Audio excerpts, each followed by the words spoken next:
Welcome to Unbelievable Stories. Today's story is full of shocking twists and real drama. Subscribe and like to stay updated. Let's dive in. The first thing I noticed when I woke up was that my throat hurt. I tried to talk, but nothing came out. It turned out something solid was stuck in my throat. Looking around, I saw I was in a hospital, hooked up to tubes and wires everywhere. My left arm was in a cast and my face was covered in bandages. What the hell's going on, I wondered. How long have I been here? What happened to me? I tried moving but found it difficult. The door to my room opened and a nurse came in to check on me. She looked at my chart and checked my vitals, then left the room. A few minutes later, she was back with what I presumed was a doctor. He also checked my vitals and flashed a light in my eyes. After he finished humming and hawing, he spoke to the nurse, and the two of them removed the tube that had been placed down my throat. That explained why I couldn't talk earlier. "Welcome back to the land of the living, Mr. Kane," the doctor said, standing up. That was me, by the way, Ethan Walker, or Low to my friends. I tried talking, but my throat and lips were too dry. The nurse gave me an ice chip, and I sucked on it until it melted, then she gave me another. "How long?" I managed to croak. "You've been here for 9 days, Mr. Kane," the doctor said. "You had some swelling on your brain, and we put you in a coma to let your head heal. You took quite a blow to the head, and you also suffered a broken arm." He turned to the nurse. "Why don't you call Mrs. Kane and let her know her husband is awake?" he said. I shook my head when he said that. "No," I told him. He looked at me, concerned. "Why not?" "She's the reason I'm here," I said as I sucked on another ice chip. "I see," the doctor said. "Perhaps we should contact the police then." I nodded my head yes. "And a divorce attorney," I added. The doctor laughed at that. "We'll get the police for you. In fact, there's already been a detective asking us about you. You'll have to find your own divorce attorney, though." I nodded my head. "Thanks anyway," I told him. He chuckled, then ordered the nurse to take me down for x-rays. When I was wheeled back into my room, a man wearing a trench coat came in and introduced himself. "Detective Ray Collins, Brookhaven PD," he said as he flashed a badge. "You feeling good enough to talk for a few minutes?" "Yes," I said as I took a sip of water. He sat down next to my bed, pulled out a pad and an audio recorder. He set the recorder on the tray in front of me and turned it on. "I hope you don't mind if I record this." "No, not at all," I said. He spoke into the recorder to mark the date, time, and location of the interview, then turned to me. "Okay, Mr. Kane, tell us what happened." Well, I had just gotten home after spending a couple of days in Atlanta with a client. I had finished the visit a day early and wanted to get home to be with Chloe, my wife. When I got home, I saw a strange car in the driveway. I figured that she was maybe having company, one of the girls from her office. I parked in the driveway and went into the house. Most of the house was dark, but I saw light coming from upstairs and I heard moaning. I had a pretty good idea what was going on, but I went upstairs anyway. That's when I saw them. Chloe and some guy were having sex in my bed. I couldn't believe what I was seeing. Well, I stepped into the room and yelled out. They stopped and looked at me like I was an alien or something. The guy was surprised. I went after him. I was going to belt him in the mouth, but he beat me to the punch, literally. He hit me square in the face. That was the biggest fist I had ever seen in my life. The next thing I know, I'm waking up here. "Aha," Detective Marshall said. "Did you recognize the man with your wife?" "No, I've never seen him before." "Did you know your wife was having an affair?" he asked. I suspected something was going on, but I wasn't sure. "Wait a minute," I added. "I just remembered there are cameras set up in the house. I hired a private investigator just before my last trip. I wanted to find out if my wife was cheating on me. He wired up the house for audio and video just before I left. Everything was supposed to be saved to a cloud server. I never got a chance to check when I got home. It's probably still there." Detective Marshall opened his bag and pulled out a laptop. "Think you can access that from here?" he asked. "I think so." I have the credentials written down on the back of a card he gave me. It should still be in my wallet. The detective went to the small wardrobe in the room and pulled my wallet out of the back pocket of my trousers. I looked through it and found the card. Here it is, I said, pulling the card out. I handed the wallet back, and he tucked it inside my back pocket. Matthew Reed, Detective Marshall said, reading the name on the front of the card. Is that your PI? Yes, it is. He's the one who called 911, the detective said. From what I was told, he gave officers a statement, then followed the ambulance here and gave the hospital your insurance information. Have you spoken to him yet? Yes, Collins said. Told me he found you on the floor at the foot of your stairs, then called 911. No one else was in the house at the time he found you. Let's see what the video shows us, he added as he fired up his laptop and connected to the hospital's Wi-Fi. Once connected, he swung the laptop around so I could log in. I typed in the information Grant had written on the card and was presented with a directory listing of videos. I selected the video corresponding to the time I was at the house and hit play. The video began as Chloe, my soon-to-be ex-wife, entered the living room through the front door, followed by a very large, muscular, bald-headed man. Do you recognize that man? Ray asked. Yeah. The one who hit me. I've never seen him before that day, though. We continued watching the video. After looking around the room, Chloe turned to the man and gave him a hot kiss. Come on, she told him. Let's go upstairs and finalize our deal. The big man sneered. Let's do it, he said. They walked up the stairs and the video ended shortly afterward. I remembered Grant telling me the cameras were motion activated, so I went back to the directory and double-clicked on the next one in the list.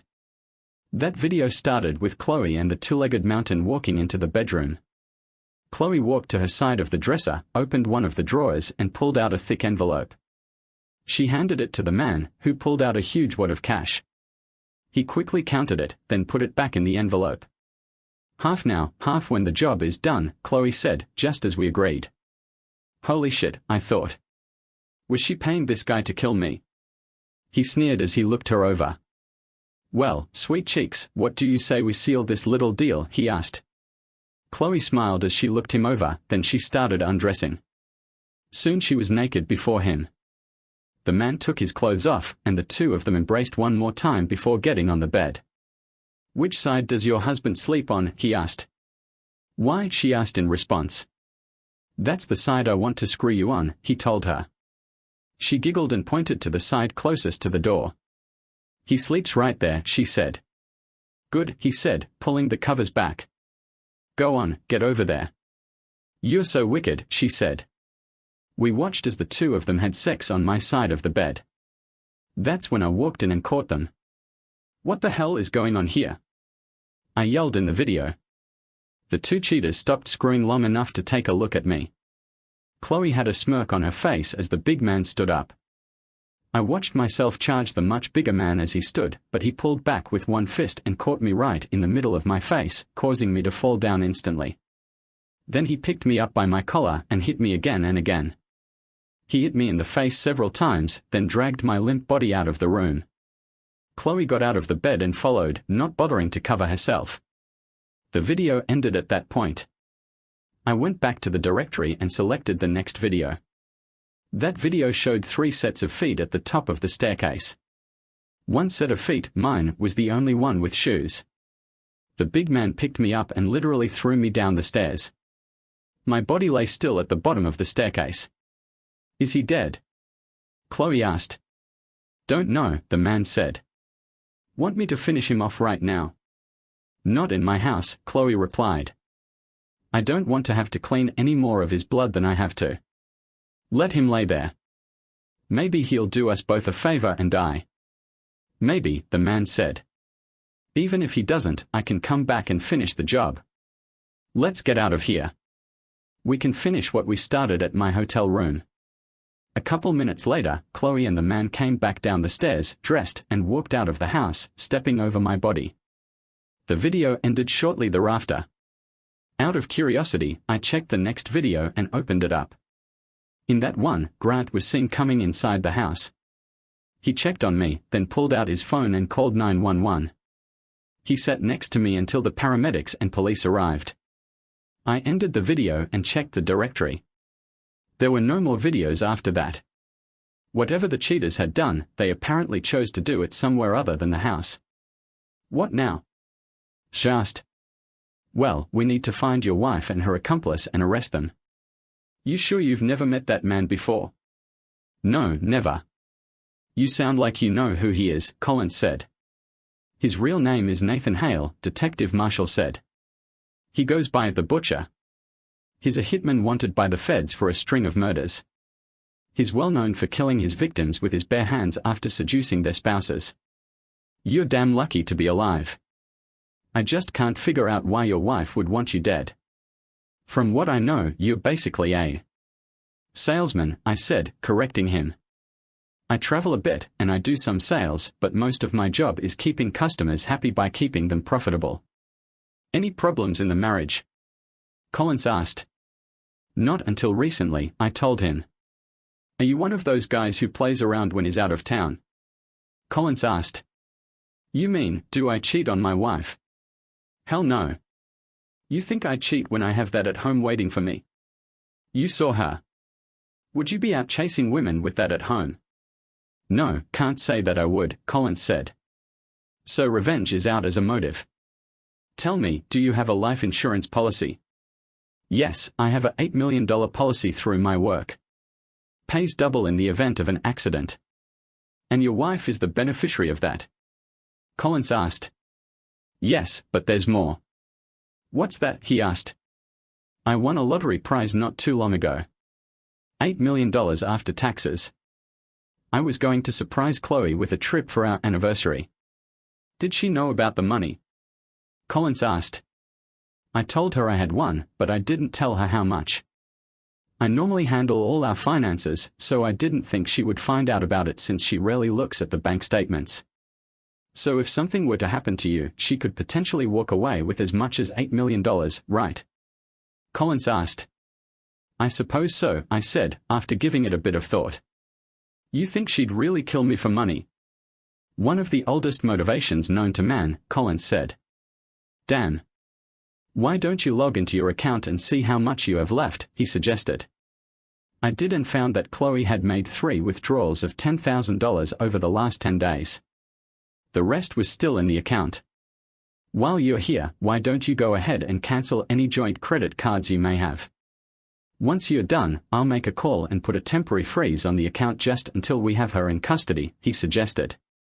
I followed his suggestion and cancelled our joint credit cards and reported her ATM card as stolen. When I finished, Collins made a call to get an order freezing Chloe out of the account. Any idea where your wife is now? He asked when he finished. I shook my head. No idea. Ordinarily, I'd say that she would normally be at home this time of day, but I really don't know. Grant might know. Your PI? Collins asked. I nodded my head. Yeah, give him a call, he said, handing me his cell phone. We've been playing phone tag the last few days, so he'll be expecting a call from me anyway. I took the phone and dialed Grant's number. He answered after the second ring. Norris, he said when he answered. Grant, it's Ethan Walker. Logan. You're awake. Grant said. Thank God. I was so worried. This isn't your phone, though. No, Detective Marshall is with me in the hospital. Even better, Grant said. I've been trying to get in touch with him, but we keep missing each other. Grant, do you know where Chloe is? She asked. Yes. Put me on speaker and I'll tell both of you. I put the phone on speaker and set it on the tray in front of me. This is Detective Marshall, the detective said. Can you hear me okay, Mr. Norris? Of course, Grant said. Call me Grant, please. Mr. Norris was my father. We all chuckled at that. So, where is Mrs. Kane now? Collins asked. She's at the Brookhaven International Airport and she just purchased a ticket for Denver. The plane doesn't leave for 6 hours, though, so you should have enough time to apprehend her. What about Nathan Hale? Collins asked. Is he with her? Not now, Grant said, but from what I've learned, is set to meet her there in the next couple of days. Okay, Collins said. Grant, you keep your eye on her. I'll make a call and have her apprehended. Will do, Grant said before ending the call. Detective Marshall called his partner and instructed him to get an arrest warrant for Chloe, then he made another call and put an APB, all points bulletin, out for Russ. By the time he finished, the doctor came back into the room. How long is Mr. Kane going to be here? Collins asked. Probably a few more days yet. He's healing just fine, but he took a pretty bad beating, you know. Yes, I can see that, Collins said. I'm going to arrange for a couple of officers to stand guard over him while he's here, if that's all right. That's all right with me, so long as they don't get in the way, the doctor said. Good, Collins said in response. He turned to me before speaking. You take care of yourself, Logan. We'll be in touch. Call if you need anything. Thanks, Detective. After he left, I lay in bed and tried watching some television, but my mind kept going back to my wife. Why would she do this to me, I asked myself. Wasn't I a good husband and provider? I thought back over our lives together and wondered what happened to the sweet girl I met in college. I went straight to college out of high school. My father had worked his whole life in a factory and he made sure I had enough money for college. So I went and got a degree in business. That's where I met Isabel Harper. I was smitten from the moment we first met. We dated for a couple of years, fell in love, and got married after we graduated. I went to work for a financial services company that specialized in helping small to medium-sized businesses maximize their bottom line. She got a job working for a bank downtown. She started as a teller, then worked her way into the home loan department. We both made pretty good money and bought a house about a year after we married. The first few years of our marriage were wonderful. We had sex almost every day of the week, twice on weekends. I thought we were a happy couple living the dream. We had even started talking about having children. So why, after all this time, would she do this? I wondered. Was it just the money? My thoughts were interrupted when I heard a knock at the door. I looked up to see two policemen poke their heads into my room. We'll be right outside your room if you need anything, one of the officers said. I nodded my head. Thank you, officers. Shortly after that, there was another knock, and Grant came inside. He walked to one side of the bed and looked me over. You look a lot better than when they brought you in, he said. How do you feel? Like I've been run over by a truck. What's going on? Well, they arrested your wife at the airport, he said. From what I gathered, they are charging her with attempted murder and conspiracy to commit murder. What about Russ? She asked. They are still looking for him. They've also got officers around your house, but no sign of him just yet. By the way, I found your phone on the floor in your house. I couldn't find the charger, so I bought one for you. Let me just plug it in and get it charging for you. Thanks, I said as he plugged the phone into the wall and set it on the tray next to my bed. I take it you haven't had a chance to speak with a divorce lawyer yet, he asked. No, I just woke up from a coma earlier today. He pulled a card from his pocket. That's what I thought. Give this lady a call as soon as you can. I do a lot of work for her, and I already gave her a heads up that you'd be calling. She's very interested in your case, and she absolutely hates cheaters, by the way. Thanks again. So what happened after they ambushed me? She asked Grant. Well, it seems your wife had been planning this for a little while. She took vacation shortly after you left for Atlanta. I don't think she planned on ever going back after your attack. She hooked up with Nathan Hale and her boyfriend, going from motel to motel. She never went back to your house. I tried getting in touch with Detective Marshall to let him know where they were several times, but we kept missing each other. Yeah, he told me you two played phone tag, I said. So, any idea where Russ is now? No, Grant said. I've got some feelers out, and if I hear anything, I'll pass it on to Collins. Sounds good, I said. What now? Well, there's not much left to do except catching Russ, Grant said. And you need to rest up and recuperate. I'll stop by and check in on you from time to time. I appreciate that, I told him. He shook my hand and left me to my thoughts. When my phone had a sufficient charge, I called the lawyer he recommended. Law Office of Olivia Morgan, the receptionist said when she answered. I'd like to speak with Ms. Harding, please, I told her. This is Ethan Walker. She was recommended to me by Matthew Reed. One moment, please, the receptionist said in her cheery voice. A few moments later, I heard another woman's voice come on the line. Olivia Morgan. Is this Mr. Kane? Yes. I got your name and number from Matthew Reed. He suggested I call you. Yes, Mr. Norris told me about your situation, she said. I have been expecting your call. I understand you're in the hospital right now. Yes, I am, so it's a bit difficult to get around at the moment. And there's a hitman out after me as well, I said. That's what I heard, she said. Tell you what, Mr. Kane, I'm about ready to call it a day here at the office. Why don't you come visit you there? Would that be all right? Wow, I thought. A lawyer who does house calls. That would be terrific, I said.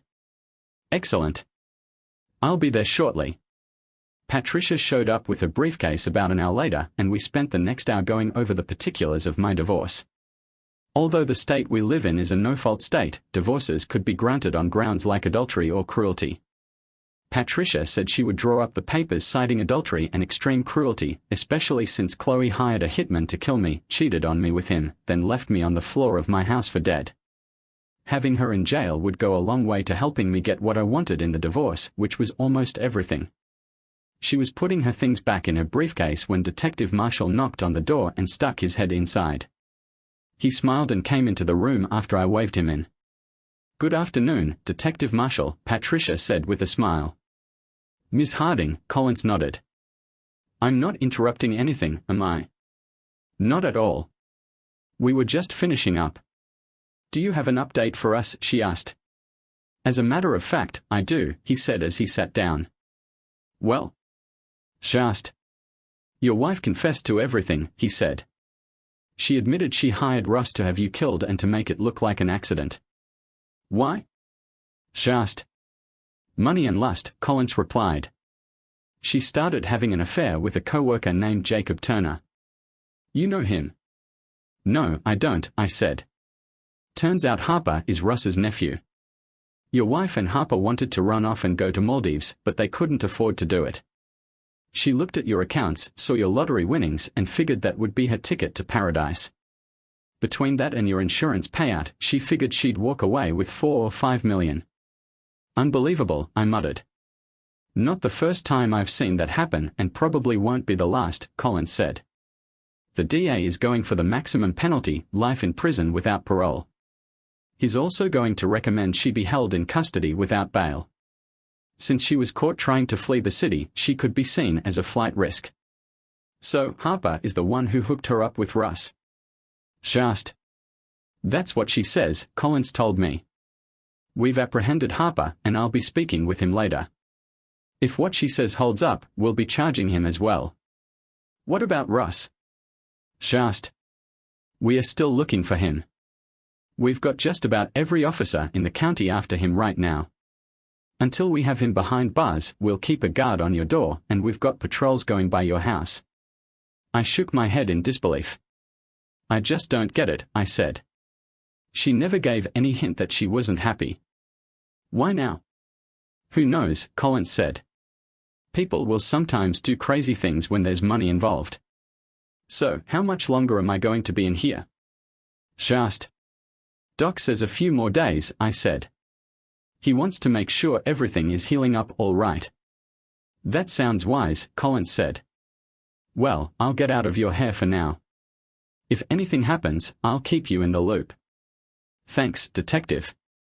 My pleasure, he responded, standing up. He turned to Patricia. Ms. Harding, good to see you again. Good to see you too, Detective Marshall, she said with a smile. After he left the room, I looked at Patricia. I take it you know him. Yes, I represented him in his divorce, she said. So, I'll get this worked up and have your wife served in jail. Let me get you a check for your retainer. Would you mind grabbing my wallet out of my trousers, please? She asked. Not at all, she said, retrieving my wallet. I had a habit of keeping a blank check in my wallet for emergencies, so I pulled it out and wrote it for the amount she requested. She smiled as she accepted the check, then placed it in a briefcase.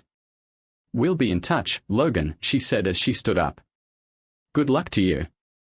"Thank you for your help," I said. I watched her walk out the door, then turned my attention back to the television. The next few days passed quickly.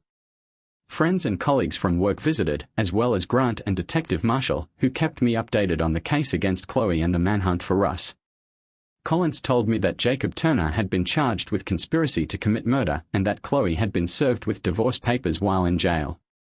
She decided to accept the end of our marriage without a fight.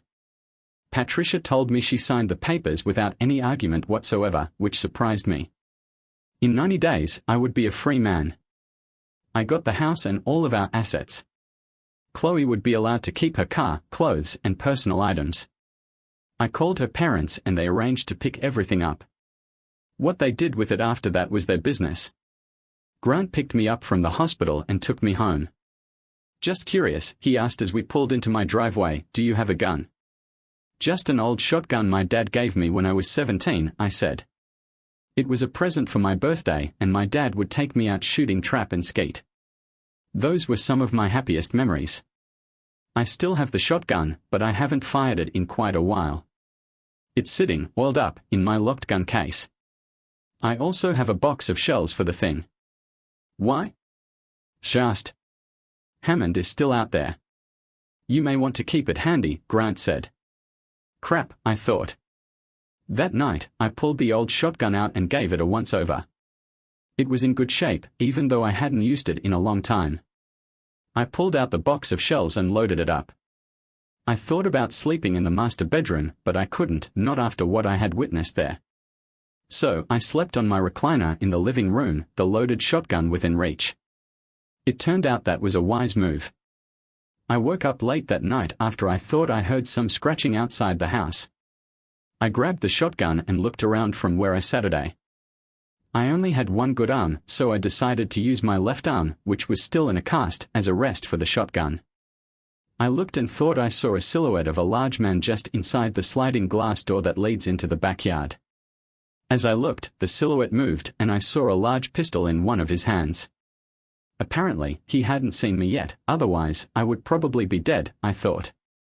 I thought I'd get the drop on him, so I reached over and flipped the switch on my lamp. When I did, I saw him. James Bradford, and he was armed. He looked at me, surprised. I saw him start to raise his pistol, so I brought up my shotgun and let him have it. He fell back against the screen door, nearly taking it out of its tracks in the process. He fired a round from his pistol, but his bullet ended up in the ceiling. I got up, pumped another round into the chamber, and fired again. That round hit him square in the chest and put his body through the screen door. I saw him lying on my deck, blood pouring out from his body. I picked up the phone and called 911. I pumped another round into the chamber and walked slowly to the door. I stood over his body and was about to put a third round into him when I saw flashing lights. Soon the place was filled with officers, their guns drawn. I put the shotgun down and raised my hands so they could see I was unarmed. One of the officers checked Bradford for a pulse and shook his head. Another officer called for an ambulance. I spent the next hour or so giving my statement to the officers. Just when I thought it was all over, the ambulance arrived. Detective Parker drove in behind the paramedics. The paramedics checked Bradford and put his lifeless body in a bag. After zipping it shut, they put it on a gurney and took him away, stopping only to let Scott look at Bradford's face. "You all right?" he asked me. I nodded my head. I was still a bit shaken by the whole experience. I had never shot a man before, and I certainly had never killed anyone until that night. The only thing I had ever killed was a clay pigeon. "Yeah, I'll be fine." Scott turned to the other officers in the house before speaking. "You fellas just about done here?" he asked. "We're wrapping it up now, Detective," a sergeant told Scott. "Good," Scott said. "Make sure I get a report on this ASAP." "We will," the sergeant said. Scott turned back to me. "How about I buy you a cup of coffee after they are done?" he asked. Yeah, that sounds good. Let me go throw something on. I don't think they'd care for me to come in my pajamas. Probably not, Scott said. I left the front room and headed upstairs. After changing into a pair of jeans and a t-shirt, I went back down. The other officers had just left, and Scott was waiting for me. Ready? He asked. Yeah, I'm ready. We left the house and got into his car. He drove us to an all-night coffee shop not far from the house. We went inside and ordered our coffee. It had been a while since I had a caramel mocha, so I ordered one, a large. Scott chuckled as he paid the tab. Thought you said you wanted coffee, he joked. Not liquid candy. Been a while since I've had one of these, so I thought I'd treat myself, I told him. We sat down and took a sip of our drinks. How you holding up? He asked. I'm okay, I guess, I said. Never shot anyone before. I know how you feel, Logan, he said. You ever kill anyone? Yeah, the first time it happened, I nearly threw up. I was just a rookie cop right out of the academy, hadn't been on the beat for a whole month. Like you, I knew it was either him or me, and I was determined that it wouldn't be me put into a body bag. And you had the benefit of training, I said. Yeah, well, I don't think you can ever truly train anyone to handle something like that, he said. You got lucky, you know that, don't you? Bradford was a trained killer. Yeah, I said quietly. Oh no. Well, the important thing is that you're alive and he's not, Scott said. Fortunately for you, we have castle laws in this state, so you won't be prosecuted. Thank goodness for that, I said. Scott smiled as he chuckled. He pulled a card out of his pocket and handed it to me. I read the name on the card, Dr. Diane Russell. I think you should give her a call, Scott said. She's the best counselor in the business. If anyone can help you get through all this, she can. Thanks. I'll do that, I told him, putting the card in my shirt pocket. We sat for a while drinking coffee, talking about various things, fishing, football, general guy stuff. After we finished our drinks, Scott looked at his watch. I gotta get back to work, he said. You ready to head out? I'm ready, I told him. We threw our empty cups in the trash and left the coffee shop. He dropped me off at my house and wished me well. Don't forget to call Dr. Russell. I'll be in touch. Thanks again, Detective Turner, I told him. I watched him drive away, then went back into my house. I tried to get some sleep but was unable to. Finally, about 7:30 a.m., I got up, showered, and ate some breakfast. I decided there was one thing left for me to do. After making a call, I went to the Pinecrest Correctional Facility where Chloe was being held. I sat in the visiting area and watched as Chloe was brought out. She looked tired, and the orange jumpsuit she wore didn't do much for her at all. She sat in the chair across from me and picked up the phone on her side of the plexiglass partition between us. I picked up the phone on my side. Hello, Chloe, I said. Hello, Logan, she responded. What do you want? I signed the papers. You've got everything now. I want some answers, I told her. How long has this been going on with Michael? I guess you're entitled to know, she said. Not very long, maybe 2 or 3 months. Why? She asked. Was I not a good enough husband or lover? Was it something I did or said? Why would you rip out my heart like that? I don't know, she said. I guess I was taken in by his charm. I know we talked about having kids and I was scared. I was afraid I'd get fat and ugly and you wouldn't find me attractive anymore. That's bullshit, Chloe, and you know it. That doesn't excuse what you did. There has to be something else. What is it? Was it the money? Chloe looked down sheepishly before answering. Well, I guess so, she said. Michael told me we could use that to run away and start fresh. Maybe take a cruise around the world. Is that why you decided to have me killed, Chloe? She asked. Michael said he could arrange it so I would get all of the money plus your insurance, she said, without having to pay big bucks for a divorce. And he put you in touch with Bradford? She asked. She nodded her head. Did you know Bradford was Michael's uncle? I asked again. Chloe nodded her head. Yes, she said. So why screw Bradford in our bed? She asked. He said he'd give me a discount if I screwed him in our bed, she answered. That's when you walked in and caught us. And you just left me for dead, I said. Tears fell down Chloe's cheeks as she nodded her head. I'm so sorry, she stammered. Sorry, I said. Bradford is dead. She looked at me, shocked. What do you mean, dead? She asked. He came by to finish the job you paid him to do. I killed him when he broke into the house. How? She asked. The shotgun my dad gave me when I was a kid. Blew his ass right back out the door. I forgot all about that shotgun, she said. She looked at me with sad eyes. I'm so sorry about everything. Do you think you can ever forgive me? I laughed out loud, loud enough to catch the guard's attention for a moment. You gotta be kidding me, Chloe, I said. No. I will never forgive you for what you did. And from what I understand, you'll have the rest of your life to think about it. I hope it was worth it to you. Goodbye, Chloe. I hung the phone back up, not wanting to hear any more from her. She slowly hung her phone up and looked at me with tears in her eyes. I got up, turned around, and walked away. The next 2 months went fast. It took a while, but I finally got everything I wanted packed and out of the house. After doing some minor repairs to the place, I put it up for sale and bought a nice condo not far from my office.